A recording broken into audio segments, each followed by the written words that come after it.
Isang malungkot na balita mga tol dahil talo ang ating kababayan na lumaban sa isang World Championship sa bansang Japan.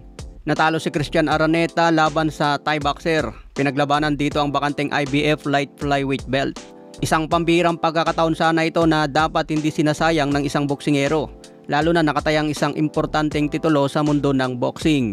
Pero ganun talaga mga tol, minsan hindi pumapabor sa atin ang kapalaran. Ganito po ang nangyari kung bakit natalo ang ating kababayan sa Japan ngayon lang, June 19, 2025.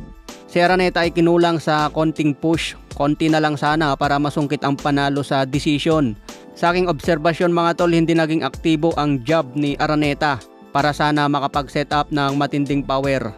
Tila umaasa kasi ito sa isang power na pwedeng tatapos agad sa laban at makuha na ang panalo sa knockout o kaya magbigay siya ng knockdown para mas lamang sa score. Bagamat napabagsak niya ang Thai boxer sa round 3 sa pamamagitan ng left hook, hindi naman sapat iyon para tapusin ang Thai boxer. Flash knockdown ang nangyari kaya hindi naramdaman. Pero ganun pa man, naging mas maingat ang Thai boxer sa mga sumunod na round at kalkulado na ang bawat suntok. Nakita ko din na nag-a-adjust itong Thai boxer at gustong sigurado ang bawat suntok na tatama. Kaya naman habang tumatagal ang laban, mas nahirapan na si Araneta na makatama ng solid. Kaya pagdating sa late round, kumukonekta na rin ito ng malinis na patama. May ipupush pa sana mga tol para makuha ang panalo.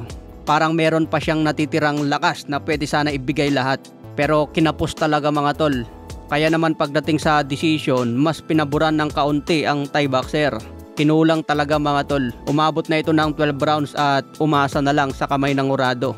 Dahil mas lumamang ang Thai boxer, nakuha niyang panalo via split decision.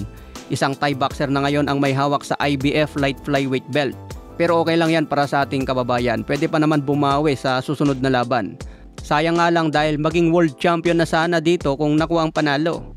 Mahirap para sa isang boksingero ang matalo sa ganitong pagkakataon. Masakit din sa kanila ang mabigong manalo.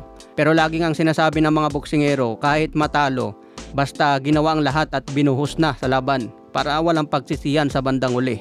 Sa ngayon may bagong kartada si Araneta na 25 wins, 20 KOs, may 3 talo na. Kaya bawi na lang next time mga tol. Sa iba pang balita, dumating na sa Riyadh, Saudi Arabia si Terence Crawford bilang pag-aanda sa inaabangang kick-off press conference ngayong Biyernes.